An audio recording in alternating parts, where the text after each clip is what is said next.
ಬೇಲಿಯ ಹೊರಗಡೆ ಬಂದ ಹೂವ, ರೈತನ ತೋಳಿಗೆ ಕೊಡೋ ಜೀವ. ರೈತ ರೈತ ರೈತ ಅನ್ನ ಕೊಡುವ ತಾತ, ಜೀತ ಜೀತ ಜೀತ ದೊರೆಗಳು ಬೆಳೆಸಿ ಭೂತ.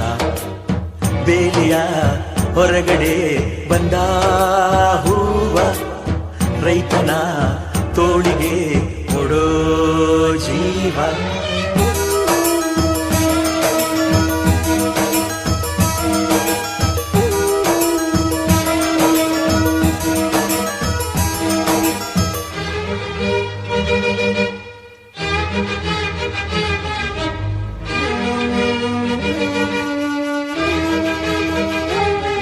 ಜಗದ ಸೃಷ್ಟಿಯಲ್ಲಿ ಎಲ್ಲೋ ಲೋಪವುಂಟು, ಸುಖವ